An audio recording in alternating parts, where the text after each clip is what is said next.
Bonsoir, mes mécaniciens belligérants du crépuscule marin. J'espère que vous allez bien.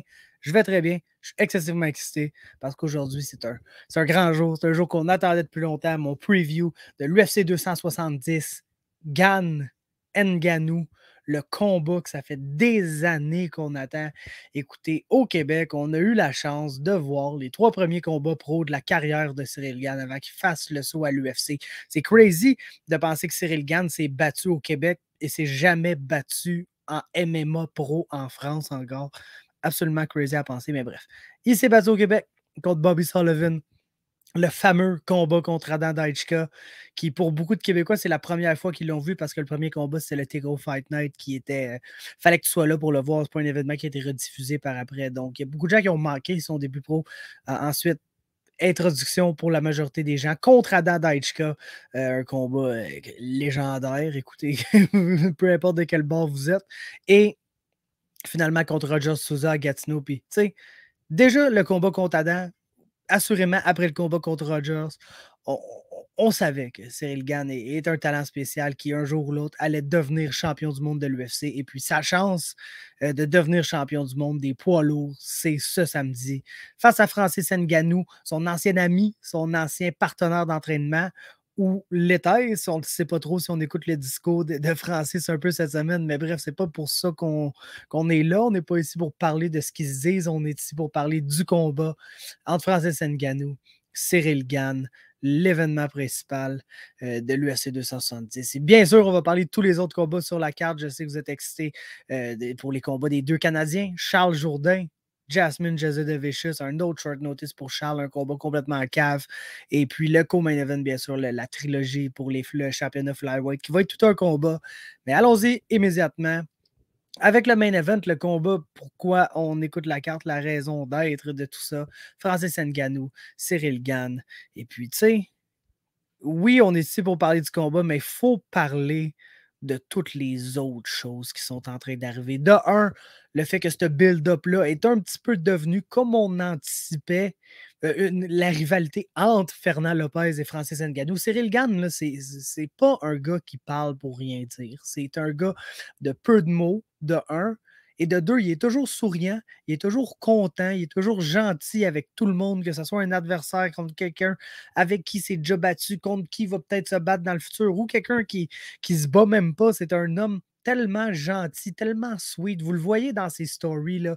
Ça le représente très bien. Le gars est tout en train de danser. Il a toujours le gros smile d'en face. C'est un bon humain, une bonne personne. C'est le bon gamin. C'est pas pour rien. Son surnom le représente très bien. Et puis, c'est sûr que c'est allait être Fernand qui allait prendre la parole. Parce que d'un, Fernand adore prendre la parole. Et de deux, c'est vraiment plus au niveau de Fernand et Francis qu'il y a une histoire où Fernand s'est peut-être un petit peu senti abandonné par Francis quand il a décidé de tout laisser ça là, puis de s'en venir aux États-Unis, puis d'avoir un nouveau coach, puis de tout ça. Fait c'est plus à ce niveau-là qu'il y a une histoire, mais autant ça s'est en allé vers ça, autant ça aurait plus dû être ça et être moins l'histoire de la rivalité entre Francis Ngannou et l'UFC. Puis ça, on n'a pas le choix d'en parler à l'entrée de ce combat-là parce que il y a plusieurs gens qui disent plusieurs choses. Évidemment, Francis Ngannou, le mentionner publiquement, ne va pas se rebattre sur ce contrat-là. Le contrat qu'il y a actuellement où il gagne 500 000, 700 000, quelque chose comme ça par combat, sans les pay-per-view points puis tout, évidemment, mais il ne se battra plus sur ce contrat-là, veut faire de l'argent, veut un contrat avec une clause spéciale qui lui permet d'aller boxer. Évidemment, c'est pas beau, la rivalité, parce que de un, l'UFC est en train d'échapper la balle solidement là, dans ce cas-là. On s'entend, Francis Ngannou, c'est le champion poids lourd de rêve. C'est la personne que tu veux avoir, que tu veux pouvoir promote. Le gars a une histoire incroyable. Il a l'air d'un monstre. Puis quand il se bat, il arrache des têtes, il knock des gens comme les gens ne se font pas knocker. Fait que c'est un des plus grands KO artists. Il a l'air de ça. Puis il y a une histoire à te raconter en plus qui est excellente et qui est inspirante. Donc, c'est le champion de rêve, puis le fait que l'UFC, au lieu de le pousser puis de le vendre comme The Baddest Man on the Planet, sont toujours là à essayer de le rabaisser à cause d'éventuelles négociations de contrats, puis surtout parce que, tu sais, on s'entend, Francis Ngannou est représenté par CAA, qui est l'agente rivale des propriétaires de l'UFC, tu sais, WME. euh, c'est une agence aussi qui représente beaucoup d'athlètes, beaucoup de sportifs. Puis CAA, c'est la même chose, OK? Puis leur roster est incroyable. Autant des acteurs que des sportifs. Ils ont les frères Manning dans l'MMA. Je sais qu'ils ont des Georges Saint-Pierre, des combattants comme Olivier Aubin-Mercier, Francis Ngannou. Ils ont des sportifs dans tous les sports. J'ai une liste d'acteurs absolument incroyable, des musiciens. Fait que c'est un des grands rivaux des propriétaires de l'UFC. Fait qu'il va toujours avoir une friction dans les négociations parce que non seulement l'UFC négocie pour quelqu'un avec quelqu'un qui a les intérêts du combattant par-dessus les intérêts de l'UFC, ce qui, on va se le dire, n'est pas le cas pour beaucoup de managers en MMA parce que quand tu es un manager en MMA, si tu n'es plus dans les bonnes grâces de l'UFC, c'est dur pour toi de donner des opportunités dans l'UFC à tes fighters. Puis tous tes fighters qui ne sont pas dans l'UFC veulent se rendre dans l'UFC parce que c'est la Ligue nationale, c'est la NBA, c'est la NFL, c'est là les plus hauts niveaux du sport. Il n'y a personne qui commence à se battre en MMA qui veut dire moi, j'aimerais devenir le champion du monde de Bellator. T'sais, tout le monde veut devenir le champion du monde de l'UFC. Donc, pour des agents qui sont dans le monde du MMA, qui sont un peu dépendants d'avoir une bonne relation avec l'UFC pour pouvoir aider leurs fighters, ils ne peuvent pas vraiment aller contre Dana White dans des négociations comme ça. CAA qui ont genre Tom Cruise, les frères Manning, puis genre Derek Jeter ou de quoi de même sur leur roster, ils en ont absolument rien à battre de Dana White et de l'UFC. Ils n'ont pas besoin de lui. Donc, ça mène à des négociations corsées qui font que, d'après moi, Francis Ngannou, win or lose, c'est peut-être, probablement, dirais-je même, son dernier combat dans l'UFC, ce qui est immensément triste. Et c'est juste, c'est pas beau la tournure que le build-up de ce combat-là a pris parce que tu vois vraiment qu'il y a une rivalité, puis il y a de l'animosité entre Francis Ngannou et les dirigeants de l'UFC qui ça va être difficile à remédier à ça, à essayer de pallier à ça dans les négociations futures. Donc, pour ce qui en est du combat maintenant, ça fait 10 minutes que je parle, puis je parle même pas du combat en tant que tel, mais on dit en anglais, it's a two-true outcome fight. Il va arriver une de deux choses dans ce combat-là, je peux pratiquement vous le garantir. La première chose, c'est que Cyril Gane est Cyril Gane. Puis il reste at range, puis il bouge comme un 170 livres sur ses pieds avec le meilleur jeu de pied qu'on a vu dans l'histoire de la division des poids lourds. Puis il utilise son jab, puis il utilise des kicks qui sont tellement rapides, puis il met du volume sur son adversaire tout en restant très loin de lui, puis en faisant de lui une target qui n'est pas facile à atteindre parce qu'il faut que tu réussisses à couper la distance. Quand tu coupes la distance, Cyril réussit à toujours pivoter d'un côté de l'autre puis continuer à tourner alentour de la cage. Il va utiliser ses feintes pour essayer de faire réagir son adversaire, puis il va utiliser la réaction contre lui pour le counter, lancer des choses. Et puis c'est un combattant qui a un fight IQ incroyable, qui prend pas de risque, qui est difficile à toucher. Et puis il va gagner ce combat-là. Tout simplement, il va dominer ce combat-là. C'est la seule manière que ça va se passer. Maintenant, c'est soit qu'il fait ça pendant 5 rounds puis il gagne une décision, ou qu'il fait ça pendant un nombre de temps déterminé, jusqu'au moment où Francis Ngannou met la main dessus puis avec son one-shot KO power, éteigne complètement ses lumières et défendre son titre dans ce qui va inévitablement être un comeback win parce que je vois juste pas comment Francis Ngannou peut arriver puis avoir le dessus dans ce match-up-là, gagner des rondes, faire des points sur les cartes des juges. C'est pas quelque chose qu'Ngannou va faire. Bien que on l'a vu beaucoup plus calme contre Stipe Miocic. C'est quelque chose qui est vraiment intéressant dans l'évolution de Francis Ngannou parce qu'Ngannou, ça a pas mal toujours été le combattant qui attendait son moment, puis quand le moment venait, ce qui était des fois dans les 15 premières secondes du combat, faisait juste charger en prenant tout son corps de 265 livres et plus de pur muscle et puis de le lancer vers son adversaire qui était incapable de résister. Tu sais, le nombre de knockouts de Francis Ngannou qu'on a vu qui était à short distance ou de près, avec un tout petit punch là, de très courte distance, réussi à générer du power qu'on n'a jamais vu auparavant. Mais contre Stipe, a été vraiment plus calme, a utilisé un jab, a avancé avec des combinaisons, chose qu'on voyait rarement chez Ngannou, sauf quand tu dis avancer avec des hooks super wide là, dans le but d'arracher la tête de son adversaire, mais j'appelle pas ça avancer avec des belles combinaisons techniques. C'est ce qu'on a vu dans le deuxième combat contre Miocic. On voit qu'il savait que s'il mettait trop la pression, il allait se retrouver dans des échanges de lutte avec Stipe, puis il allait peut-être pas gagner ces échanges de lutte-là. Et il a donc décidé d'être plus patient et de laisser Stipe venir à lui, ce qui est une stratégie, puis ce qui est mieux que ce qu'on a vu dans le passé avec Francis Ngannou, qui trop souvent, même dans son premier title shot contre Stipe, n'arrivait pas vraiment avec aucune stratégie autre que je vais essayer de te frapper très très fort dans le visage, puis je le sais que si je réussis, tu vas tomber, mais si je réussis pas, ça se peut que je me gaze out badly, puis que je me fasse takedown, puis tu sais, les choses qui sont arrivées contre Stipe. Bref. Ceci étant dit, une autre chose que j'ai bien aimé chez Ngannou dans le combat contre Miocic, c'est la takedown defense. Ça semblait s'être amélioré dès qu'on a vu Stipe assurer un takedown. Il a sprawlé sur Stipe. Tu sais, au lieu de juste se défaire du takedown puis revenir à distance, il a sprawlé sur Stipe, il a tourné dans son dos, il a commencé à donner du ground and pound. Puis on s'entend que s'il y a une chose que tu veux pas, c'est être pris en dessous de Francis Ngannou qui te frappe d'en face. Là, au moins, quand tu es debout, tu as la chance d'essayer de te sauver. Puis ça ne veut pas dire que tu vas être capable, mais tu peux essayer de. Quand tu es complètement pris au sol avec Francis par-dessus toi qui frappe, tu veux pas que ça arrive. Tu veux vraiment pas que ça arrive. Puis c'est là qu'il a fait mal à Stipe. Puis après ça, il a réussi à se relever. Puis le knockout est venu pas trop longtemps après. Mais le premier gros dommage que Francis a causé dans ce combat-là, c'est quand il a réussi à tourner dans son dos puis à délivrer du ground and pound de là. Donc, pour les gens qui disent Cyril Gane, pas peur de mixer des takedowns, c'était là. Honnêtement, Stipe a eu de la misère à takedown Ngannou. Je pense pas que.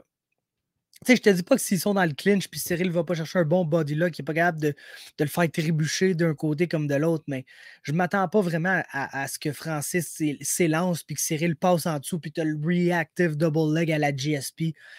Je m'attends pas à ça. La défense de takedown de Francis Ngannou est vraiment excellente. C'est beaucoup amélioré. Puis tu sais, oui, Cyril est excessivement athlétique, mais son athlétisme est plus sous forme de cardio, d'endurance puis de rapidité. Francis, oui, il a une rapidité avec ses mains. Quand il dégaine très rapidement, puis il peut générer du power sur des très courtes distances, mais c'est pas quelqu'un qui est rapide avec ses pieds. C'est pas quelqu'un qui arrive avec du footwork puis qui bouge de façon fluide et rapide debout, vraiment. Mais il est extrêmement athlétique, puis lui, son athlétisme se génère sous forme de puissance pure. C'est quelqu'un qui est fort physiquement, qui est dur. Tu sais, dans le clinch, d'après moi, si ça va là, ça va être dur pour Cyril Gane. Il va se faire probablement peut-être overpower par Ngannou. Si Ngannou est capable de lander des short shots de là, ça peut être très coûteux. Fac, honnêtement, autant je suis sûr à 100% de comment ce combat-là va se dérouler, c'est-à-dire Cyril qui danse alentour de Francis, qui l'atteint avec des shots en essayant le plus possible que Francis ne soit jamais assez proche de lui pour répliquer. Puis, comme j'ai dit, c'est soit qu'il va faire ça pendant 25 minutes, gagner la décision, ou qu'il va faire ça jusqu'au moment où Francis va réussir à couper la distance, mettre sa main sur lui, puis il n'y a pas une personne sur la planète qui a un assez bon menton pour survivre à Francis Ngannou, selon moi. Puis ça n'exclut pas Cyril Gane. Fait que c'est vraiment 50-50, selon moi. C'est vraiment, autant je suis 100% sûr que Cyril va danser alentour de Francis, puis faire ses petites affaires et mener dans le combat. Pour ce qui est de la fin, est-ce que ça va être Cyril par décision ou Francis par knockout un moment donné?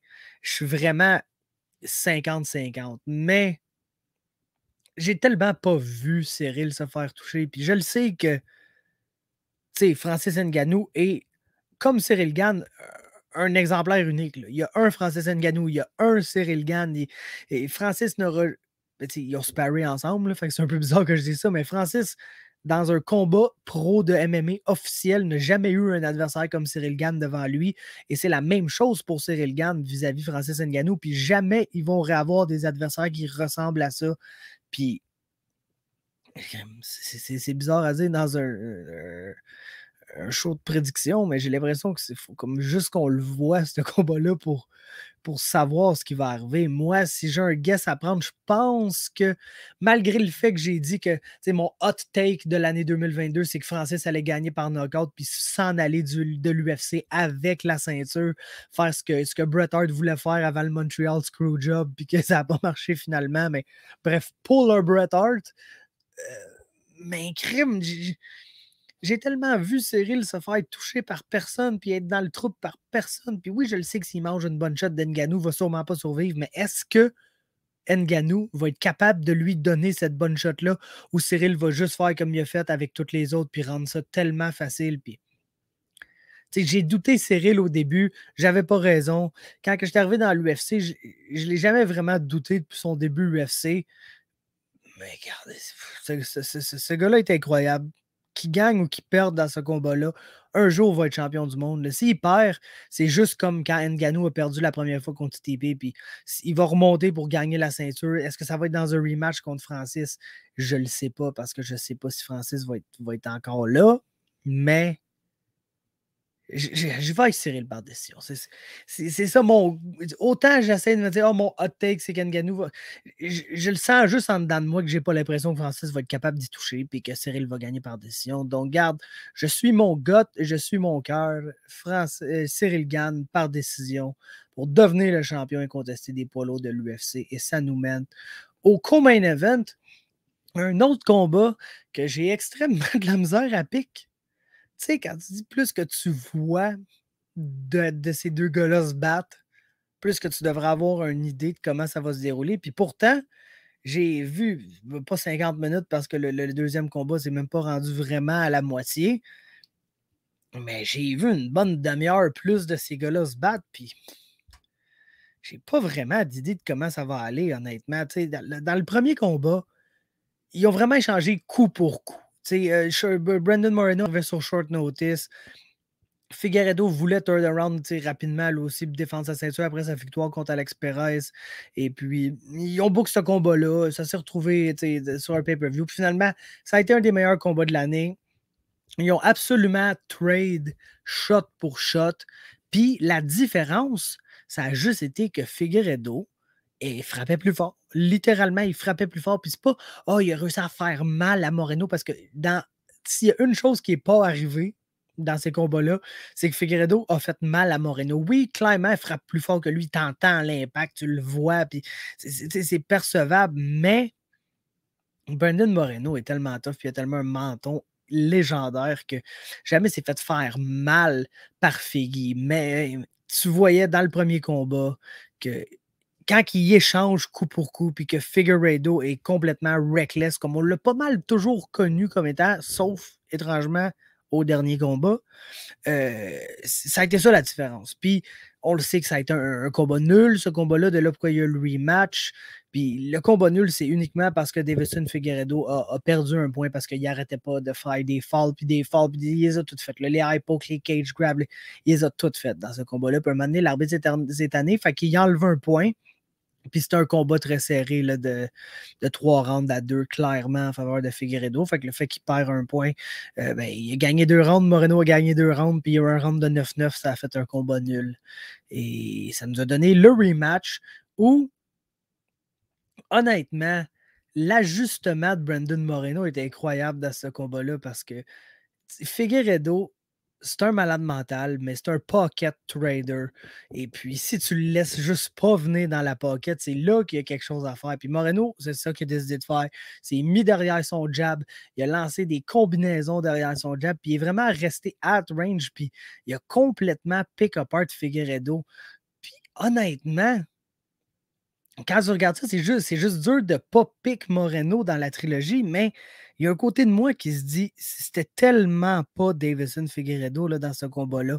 De un, il y a la weight cut, mais ça, la weight cut, je ne veux pas prendre ça comme étant un énorme facteur parce que il va encore faire la même weight cut. Là. Il se bat encore à 125 livres. C'est pas comme s'il y avait move up à 135 puis on dit à 125, il y avait la weight cut.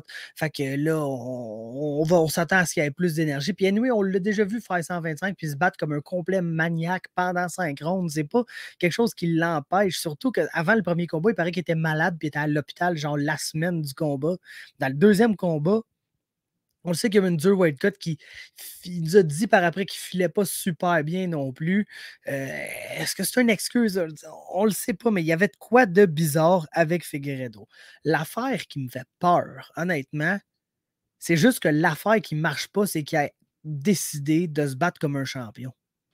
Parce que la critique de Davison Figueiredo, c'était ce gars-là, c'est un cave. Là. Ce gars-là se bat comme un maniaque, puis il se bat pas comme un champion, se bat comme quelqu'un qui va prendre toutes les chances du monde, qui va sauter sur des soumissions en perdant ses positions quand il est au sol, qui va y aller all-in avec des gros power punch en plantant ses pieds et en étant super counterable debout.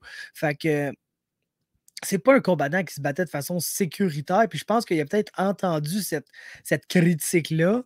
Puis il a dit c'est vrai. Puis j'aimerais ça rester champion assez longtemps. Fait que je vais essayer de me battre comme un champion. Tu sais, slow down le pace un petit peu. Essayer de vraiment mieux pick mes shots. Puis de rester en avant de mon adversaire sur les scorecards. Gagner des rounds. Tu sais, quand le combattant super excitant commence à settle dans un style de combat de championnat où il se bat pendant 5 rounds, et etc., etc. Puis on dirait que c'est ça qu'il a essayé de faire dans ce combat-là. Puis c'est juste retrouvé pris at range à pas trop savoir comment faire parce que quand Davison Figueiredo se sent pris à quelque part, ben, la manière qu'il a de se défendre, c'est de go absolutely crazy. Puis genre, ouais, tu veux me pogner ici, ben mange ça, puis mange ça, puis mange ça, puis on va voir si tu vas rester devant moi après avoir mangé ça. Puis même les gens comme Moreno que non, ils ne se font pas ébranler par les coups de Figueiredo. Ils ne peuvent pas en manger 3-4 sans reculer puis concéder un peu de terrain. Puis c'est là que Figgy se remet à stalker puis à être un des combattants les plus de. Un mini Yoel Romero, mais la version active, pas la version super passive. J'attends 4 rounds avant de lancer un flying knee qui tue tout le monde. Donc, je ne sais pas quoi penser. Tu sais, je me disais, peut-être au niveau du sol, c'est peut-être là, parce que hey, ça a été une soumission le dernier combat, mais honnêtement, en regardant les deux combats, il n'y a personne qui a un avantage au sol. Les deux sont capables de take down l'autre. Les deux ont été capables d'avoir des bons moments sur le top de l'autre. Les deux ont passé des beaux sweeps d'en dessous, des belles techniques pour se relever debout d'en dessous sur l'autre. Fait que j'ai comme l'impression que le combat au sol, je peux pas dire, ça va être serré debout, mais un tel a un avantage au sol, donc je donne le combat parce que je ne m'attends pas à ce qu'aucun des deux ait vraiment du succès au sol sans avoir fait mal avec ses mains à son adversaire debout. Tu sais, on a vu dans le premier combat Moreno qui a droppé Figueiredo. Après, il est au sol, il a eu du succès, il a gagné le round. Puis finalement, il a refait ça plus tard dans le combat, puis il a gagné par choke. Mais ça s'est passé avec ses mains. Il a fait mal avec ses mains, il a infligé du dommage, puis il s'est retrouvé avec un adversaire au sol qui était endommagé, qui avait moins de volonté dans lui. Puis c'est un peu ça, on dirait, Figueiredo, il y a de quoi qui marchait pas dans le combat. Il avait juste l'air de pas vouloir être là. Puis j'ai l'impression qu'il a il a pas tapé vite ni rien, mais tu voyais un moment donné dans le second combat que Figueiredo voulait plus être là, puis Moreno avait complètement pris le dessus, puis il y avait de moins en moins d'adversité qui venait de la part de Davison Figueiredo. Mais bref, tout ça pour dire qu'au sol, il n'y a pas d'avantage à personne. Un Sinner qui se retrouve très endommagé, puis là, se retrouve au sol en dessous de son adversaire, va être dans le pétrin. Mais si c'est au début de combat, puis les deux sont frais, il n'y a personne qui va avoir l'avantage sur personne vraiment au sol. Fait qu'est-ce que je fais? Tu sais, qu'est-ce que je fais? C'est quoi mon pic? Je vais y aller avec Moreno. Je vais y aller avec Moreno parce que, oui, Figueiredo, c'est le plus puissant. C'est le gars qui, tu sais, on l'a vu dans le premier combat, ils sont allés toe over toe, puis c'est sa puissance vraiment là, qui landait à peu près le même nombre de strikes, mais les strikes de Figgy faisaient clairement plus mal que ceux de Moreno, puis c'est pour ça qu'il a gagné. Mais il n'a jamais réussi à lui faire assez mal pour le mettre dans le pétrin, passer proche de le finir, le dropper. Et Moreno, il a vraiment un bon ajustement, tu sais. Il a vraiment fait un bon ajustement de se servir de son jab et juste le garder à range. Fait que je me demande si Figueiredo revient à sa version un peu plus crazy. Est-ce que Moreno va être capable de rester sur le back foot puis travailler derrière son jab puis vraiment frustrer Figueiredo là puis quand même avoir le dessus? Puis je vais dire que oui. Honnêtement, je vais dire que oui. Puis je vais aller avec Brandon Moreno par décision dans ce combat-là. Ça nous mène, on va y aller un peu plus rapidement avant le combat des Canadiens. Là, je sais que c'est ça qui vous intéresse. Un combat de Michel Pereira, désolé, et André Fiallo, qui est un gars qui s'est battu partout, là, la PFL, Bellator, XMMA. C'est un power puncher qui essaie vraiment, peut-être même trop, de land le coup parfait, puis ça fait qu'il manque d'activité. Il n'y a pas un gros pace. Il est là à vraiment chercher le coup parfait, puis ça fait qu'il lance juste pas assez ses mains. Et puis Pereira, lui, c'est un malade mental. On sait comment il est complètement fou. Puis il est capable de s'auto-gaz out là, avec ses backflips, ses courages sur la cage, puis sa danse tout le long de son entrée. Mais honnêtement, dans ses derniers combats, il semble vraiment pouvoir trouver un sweet spot entre le combattant le plus débile qu'on a vu et un bon fighter Muay Thai technique. Fait que, juste une fois par combat, tu vas le voir courir sa cage, voici un backflip. C'est ça que j'essaie de te dire. Le gars, il a toned down ça un peu. Il en a gardé une partie qui fait de lui quand même quelqu'un d'imprévisible pour ses adversaires, mais il va avec des choses un peu moins ridicules pour la majorité du temps maintenant. Puis ça fait de lui un bon combattant, puis un combattant qui s'est mis à gagner dans l'UFC. Fait il va être là, il va être plus actif que Filiao, va être grand, va être gros. C'est un gars qui, comme on l'a dit, il a la grosseur d'un middleweight, pourrait même se battre à 205 livres. Je ne sais pas comment il fait 170, mais c'est lui qui va mettre la pression, c'est lui qui va mettre des mains sur son adversaire, puis Filiao va sûrement être là à essayer de chercher la shot parfaite. Puis honnêtement, à moins que Pereira gaz out puis s'auto-détruise encore une fois, comme il est très capable de le faire, je pense qu'il va gagner ce combat-là, puis il va probablement même le gagner par finish, parce qu'honnêtement, Filiao, c'est un gars qui a l'air à gagner par TKO ou perdre par TKO, puis c'est pas vraiment ça que tu veux quand tu affrontes Michel Pereira, honnêtement. Fait que je vais avoir Pereira, TKO, round 2 dans ce combat-là. Et ça nous mène au prochain combat sur la carte. Cody Stamann, Saïd Nurmagomedov. Et puis Stamann, là, classique well-rounded fighter. Ce gars-là, si tu regardes chacun des aspects du MMA et tu lui donnes une note, je donne littéralement un B ou un B- dans tout. C'est un bon striker, mais pas un excellent striker, mais un bon striker. Il est capable de striker avec n'importe qui. Il ne faut pas nécessairement gagner, mais capable de striker avec n'importe qui. Bon lutteur, capable de lutter avec n'importe qui. C'est sûr que s'il affronte un lutteur 400 fois plus technique que lui, il risque de perdre, mais capable de lutter avec n'importe qui. Capable de rouler, de grapple, de clinch fight avec n'importe qui. Il n'y a rien qu'il n'est pas capable de faire. Mais il n'y a rien qui fait qu'il est excellent. Tu regardes un combat de Cody Stamann, puis c'est rare qu'il y ait un moment que tu es genre, oh, regarde cette technique-là qui a fait cette combinaison-là, c'est vraiment non, c'est super bread and butter, des 1-2, des 1-3, va clincher beaucoup contre la cage, vraiment mixer ses mains avec ses takedowns. Le classique MMA fighter qui fait un peu de tout, mais qui se spécialise dans rien. Puis, il affronte Saïd Nurmagomedov, qui a le nom de famille sans avoir le lien de famille. Oui, ils se connaissent puis ils disent qu'ils sont comme des cousins, nanana, mais honnêtement, je pense même pas que Saïd s'entraîne avec la clique de Khabib. C'est aucun lien de parenté entre ces gens-là. Mais bref, ça reste un Dagestanais, puis quand tu regardes un gars de même, tu t'attends à de la lutte absolument incroyable. Puis oui, définitivement, il y a de la lutte absolument incroyable, mais sur l'échelle de Zabit à Khabib, est vraiment plus. Saïd Nurmagomedov est vraiment plus Zabit. Un distance striker, mobile sur ses pieds, qui kick beaucoup, là, un kick first fighter. Puis oui, une fois de temps en temps, il va rentrer, puis il va laisser aller ses mains un petit peu, mais vraiment quelqu'un qui kick plus, qui punch. Puis souvent, quand il rentre dans la distance, c'est pour aller chercher un body lock. Puis il a un très gros body lock takedown game. Il est super solide, super fluide au sol. Et naturellement, comme les gens comme ça, qui sont faits quand même grands et longs, avec des longs cannes et des longues jambes, ces gens-là ont vraiment du bon ground and pound. Ils sont capables quand prendre leur posture, leur bras se rend loin. Puis je ne sais pas pourquoi ces gens génèrent beaucoup de power du ground and pound. Fait que bref, je pense pas que ça va bien aller pour Cody Stamann dans ce combat-là. Je pense qu'il va perdre par décision contre Saïd Nurmagomedov. Et ça nous mène un combat entre Adolfo Vieira, Wellington Turman. Wellington Turman, c'est un striker excessivement inconfortable. Le gars s'est fait knocker par Andrew Sanchez. Là. Fait qu'il n'y a pas grand monde dans l'UFC qui va battre debout. Puis ça paraît dans ses victoires et défaites parce que la majorité des fois qu'il a gagné, c'est parce qu'il était capable de, oui, striker un peu, mais aussi amener ses adversaires au sol, les dominer au sol.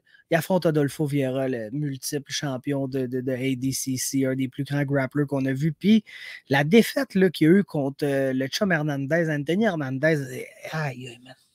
Cette défaite-là me donne encore mal à la tête tellement que j'avais oublié qu'il s'était battu depuis contre Dustin Stoltzfus. Puis qu'actuellement, j'ai réécouté le combat, c'est une grosse performance. Là. Il a complètement dominé, il a géré son énergie, s'est rendu jusqu'au troisième round, puis il a réussi à passer la soumission au troisième round, ce qui est vraiment une très bonne progression pour Vieira, parce qu'on se rappellera contre Hernandez qu'il mopait complètement le plancher avec Hernandez, mais il a essayé tellement fort de le finir, puis Hernandez était tough, puis il était scrappy, puis il faisait le verre de terre en dehors de toutes les soumissions, puis un moment donné, ils se sont relevés debout, puis tu as vu que Vieira était complètement agaçante, puis c'est là que Hernandez a commencé à le frapper et courir après, à complètement lui faire mal jusqu'à temps que Rodolfo Vieira soit en tortue, puis lui laisse carrément prendre la guillotine, puis tape. Là. Ça a gagné la soumission de l'année pour beaucoup de gens, puis je comprends, c'est un dude nowhere qui est genre Blue Belt, qui soumet un multiple champion d'ADCC, mais en termes de soumission, c'était pas une belle soumission. C'est un gars complètement agaçant qui est genre, s'il te plaît, soumets-moi parce que j'aime mieux taper comme faire finir par tes points. T'sais. Fait que bref, je pense qu'on peut mettre ça derrière lui. C'est une grave erreur de sa part, mais il a semblé avoir appris depuis. Et puis, ça va vraiment être tout un combat. En plus que... Oh, j'apprends à l'instant même que le chum Ilia Topuria a vraiment de la misère à faire le poids, puis ça se pourrait que le combat contre Charles soit annulé. Aïe, j'espère que ça n'aura pas lieu parce qu'on s'en allait parler direct de ce combat-là. Mais bref, Vieira soumission round 2. Maintenant, Ilia Topuria, Charles Jourdain. Écoute, j'espère que ce que j'ai lu, c'est pas vrai. Puis que Ilia Topuria va super bien, va faire le poids, puis tout va bien aller parce que j'espère que Charles s'est pas genre déplacé sur short notice pour que son combat soit annulé. Ça serait décollissant. Mais bref, Ilia Topuria, Charles Jourdain, man. What a move encore par Charles Jourdain. Les balls après ce jeune-là sont absolument incroyables. De prendre un gars qui il se battait contre Movor Evloev. C'était un combat qui allait le mettre dans les rankings s'il gagnait, littéralement. Puis, je ne sais pas si Topuria aurait gagné ce combat-là au stade qui est dans sa carrière. Lui, tout, il est super jeune, il a genre 25 ans, très peu de combats. Mais ça reste un des meilleurs prospects dans l'UFC. C'est un combattant absolument incroyable. Les Georgiens, en général, sont bons, sont en train d'envahir l'UFC complètement. Mais si tu regardes, il y a deux styles. Il y a vraiment le Georgien striker, le Giga Chikadze, le Gouram Kutateladze. Tu as le Georgien grappler. Le chum Merab Valishvili, le chum Roman Dolidze. C'est plus des grapplers.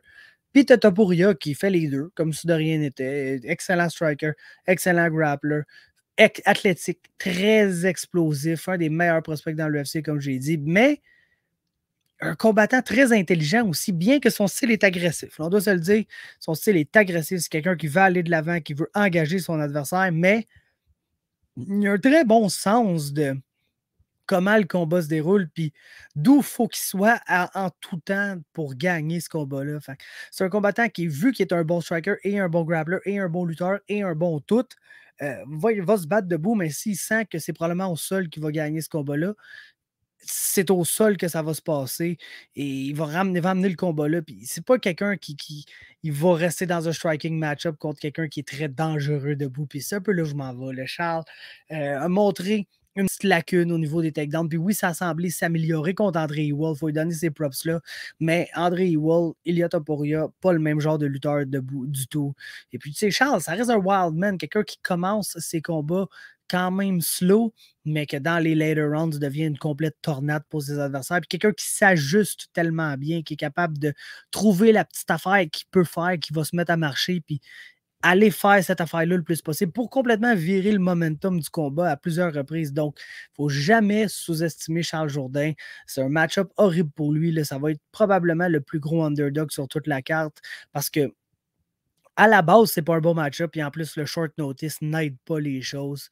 Mais écoute, ça va être tout un combat. J'espère que ce que j'ai vu, le texte que j'ai vu juste avant ça, c'est pas vrai, man. Puis ça me décollerait bien raide, ça a lieu, mais Topuria par décision, c'est mon pick. J'ai pas le choix. J'ai pas le choix de faire ça.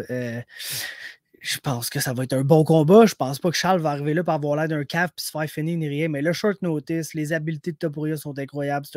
C'est le gars avec. Je veux pas dire le fight IQ dans le sens que Charles n'est pas un combattant intelligent parce que, comme j'ai dit, il s'ajuste tellement bien en combat. Clairement, c'est un combattant intelligent, mais c'est un action fighter. Là. Il veut que ça soit le fun. Topuria, ça lui dérange un peu moins que ça soit pas le fun s'il a vraiment besoin que ça soit pas le fun pour gagner. Puis j'ai juste l'impression que c'est ça qu'il va faire ici. Il va essayer de take down Charles beaucoup. Puis va se sauver avec la décision comme ça. Ensuite, Victor Henry, Raoni Barcelos. Puis, man, la carrière de Barcelos dans l'UFC, ça me fait un peu capoter, man, parce que ce gars-là est incroyable. Ça devrait être un top 15, voire même un top 10 fighter à 135 livres, mais d'un vient de perdre son dernier combat. C'est une split decision, c'était douteux, mais il l'a perdu quand même sur le record book. C'était contre Timur Valiev. Puis chaque fois avant ça, qu'il était booké contre quelqu'un qui allait l'amener dans le top 15, soit que le combat était annulé, son adversaire se blessait, puis il y avait un short notice random qui pétait complètement. Mais à chaque fois qu'il y a cette opportunité-là de move up des rankings, ça ne marche jamais. Puis encore une fois, là, il affronte Victor Henry, un gars qui va faire ses débuts dans l'UFC, qui est un bon striker. Il va essayer de pick ses shots at range, puis de lander le power punch, il va knocker son adversaire. Il va se faire mettre énormément de pression par Barcelos, qui est probablement même un meilleur boxeur que lui. Et puis Barcelos a toujours la grappling game dans sa back pocket et tout. Fait que Raoni devrait gagner ça, soumission round 2. Ensuite, là, on tombe là, dans... je vous dis, cette carte-là là, est bonne jusqu'au moment précis où on arrive là, puis là, on tombe dans absolument n'importe quoi. Trevin Giles, Michael Morales.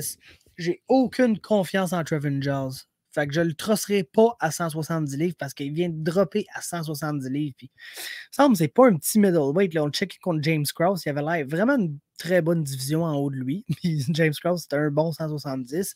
Puis il n'y a jamais eu de problème de physicalité. Là. Il n'y a aucun combat à 185 qui est genre, ce gars-là, il se fait out-muscle et il n'est pas assez fort physiquement pour la division. C'est vraiment pas un problème qu'il y avait. Donc, je m'attendais vraiment pas à ce qu'il drop à 170. Ça va peut-être améliorer sa lutte, vu qu'il faut être tellement plus gros, tellement plus fort que tout le monde. Il risque d'être un meilleur lutteur. Mais je ne m'attends pas à grand-chose à 170 livres pour lui. Ceci étant dit, on va absolument battre Michael Morales, Michael Morales qui c'est un striker, mais un striker qui est tellement agressif des fois qu'il va se crash lui-même dans le clinch. Puis là, à partir de là, il essaie de lutter. Fait j'ai l'impression que même si Trevin Giles, qui est bien content de essayer de lancer des 1-2 puis de lander une main droite parfaite. Et c'est un combattant que si tu strikes avec, il peut un peu se perdre là-dedans puis devenir pas full actif. Puis c'est là que tu peux trouver moyen de le battre. Pas en crashant dans le clinch, pas en le forçant à lutter. Parce que si tu forces le gars qui est 4 fois de ta grosseur à lutter avec toi, tu risques pas de gagner. Puis pour cette raison-là, j'ai Trevin Giles par TKO au round 2. Ça nous mène à un combat entre Jack Della Maddalena et Pete Rodriguez. Qui, écoute, Della Maddalena est un combattant du Contender Series qui, parmi tous les prospects du Contender Series, que tu sais, des gars comme Michael Morales puis Simon Oliveira qu'on va parler dans pas long, que t'es genre pas sûr de leur carrière dans l'UFC. Il y en a d'autres des fois qui sortent de là, puis t'es genre, lui, il a l'air assez solide, puis Jack Della Maddalena, c'est le cas. Il est solide, c'est un bon striker, quand même compétent partout, mais gars qui veut principalement mettre des mains sur son adversaire. Puis son adversaire ici, Pete Rodriguez, est 4-0. C'est 4 combats, c'est contre des combattants qui avaient aucune expérience ou presque. Ça s'est fini au premier round par knockout. Il n'y a eu aucune opposition. Là. Il n'y a personne qui lui a donné de l'adversité dans sa carrière. Fait j'ai juste pas le choix de pick Jack Della Maddalena ici parce que lui, il a eu de l'adversité dans sa carrière au Contender Series puis dans quelques autres combats avant. Chose qui n'est pas le cas avec Rodriguez qui arrive à 4-0 juste parce qu'il peut dépanner sur short notice. Fait vraiment pas un combat super compétitif selon moi. J'ai Della Maddalena TKO au round 2. Ensuite, Tony Gravely, Simon Oliveira, un autre dude du Contender Series. Il est scrappy. Il va se battre. Il va être là pour se battre du début à la fin. Mais je pense pas qu'il est prêt à être là. Puis, il est tellement wild qu'il va absolument se lancer directement d'un takedown de Tony Gravely. Fait que j'ai Gravely soumission round 3 dans ce combat-là. C'est assez simple. Ensuite, Silvana Gomez Juarez, Vanessa Demopoulos. Vraiment drôle de combat parce que Juarez est très bonne dans tout, mais pas athlétique. C'est ça qui est difficile contre elle. On l'a vu contre Lupi Godinez. Elle fait des belles affaires, elle est bonne techniquement, mais quand les deux corps se rencontrent, il y en a une qui est juste vraiment plus physique qu'elle, puis c'était Lupi. Ça va être pas mal la majorité des adversaires au niveau de l'UFC. Puis Demopoulos, c'est le contraire. Elle est super athlétique, mais pas bonne. Puis c'est vraiment, quand je dis elle est pas bonne, ces combats-là, c'est le bordel. Elle avance. Tu sais, quand tu dis elle sait pas ce qu'elle fait, là, puis c'est pas, elle connaît pas les arts martiaux, elle a des techniques de bois, elle a des techniques au sol. Il n'y a aucun lien entre aucune de ces techniques-là. Elle va essayer une affaire, 2 minutes plus tard, elle va essayer une autre affaire. Maintenant, elle saura plus trop quoi faire, elle va pull guard, elle va essayer d'autres choses. C'est le bordel. Il n'y a aucun process, il n'y a aucun je vais arriver puis je vais faire ça, ce qui va m'amener à ça, ce qui va me permettre de gagner le combat. Ça n'arrive pas pantoute. Elle n'a aucun process. Puis honnêtement, autant Juarez est quelqu'un qui peut se faire out-athlete par une meilleure athlète, je pense que Demopoulos, elle arrive, puis soit qu'elle est juste tellement un bulldozer pour ses adversaires qu'elle est finie immédiatement. Puis si c'est pas ça, ben, c'est toujours un combat difficile qui finit par split decision ou qui est très serré. Puis Juarez est tellement plus technique qu'elle que je pense que c'est ça qui va arriver. Je pense pas qu'elle va la finir dès le début du combat. Puis ils vont se retrouver dans un combat qui est serré. Puis les techniques supérieures de Gomez Juarez vont lui donner la victoire dans ce combat-là.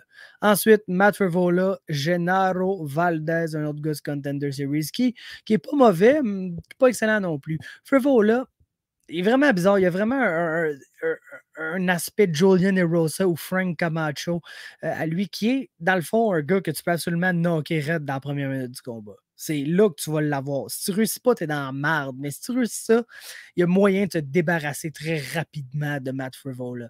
Mais si tu réussis pas, le gars, après la première minute, je sais pas, man, son chin s'active automatiquement, devient absolument dur à hurt, puis c'est quelqu'un qui va travailler sans cesse, un vrai wrestle boxer qui va lutter, va boxer, puis va lutter en boxant, puis va boxer en luttant, puis man, c'est une tornade.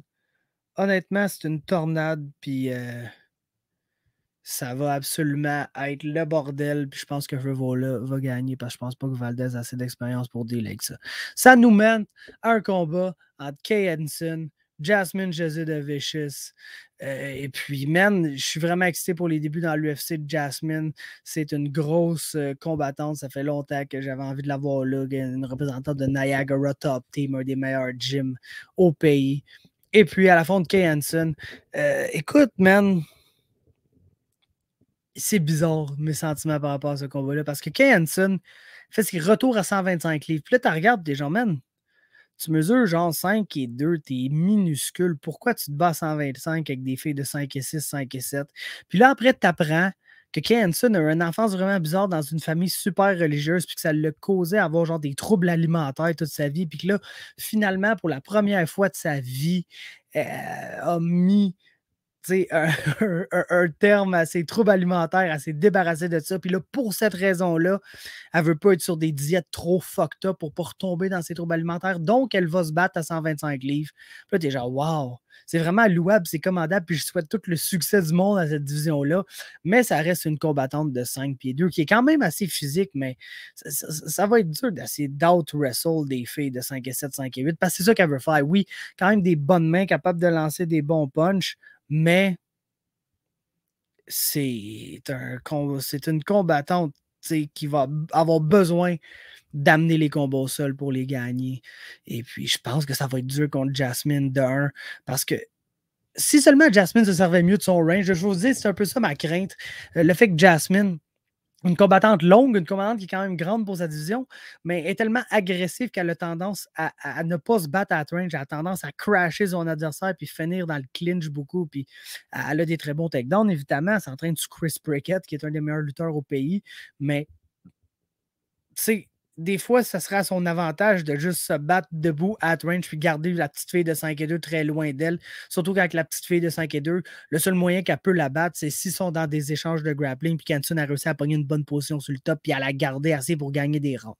Ceci étant dit, Jasmine est tout autant dangereuse au sol que debout. La fille on top est capable de mettre des mains sur son adversaire. Comme j'ai dit tantôt, les filles qui sont grandes et longues génèrent absolument beaucoup de power avec le ground and pound. C'est le cas avec Jasmine. Fait qu'honnêtement, j'ai Jasmine dans ce combat-là. Je pense que même Savo seul, elle va être capable d'avoir le dessus. Puis ça va conclure mes analyses de position complètes pour l'UFC 270, guys. Ça a été quand même long. Je vous remercie d'avoir été à l'écoute. Abonnez-vous à MMA Talk sur YouTube. Likez si vous avez apprécié. Laissez-moi un commentaire. Me faire part de vos prédictions, ce que vous pensez de la carte, toute la patente. Thank you for watching.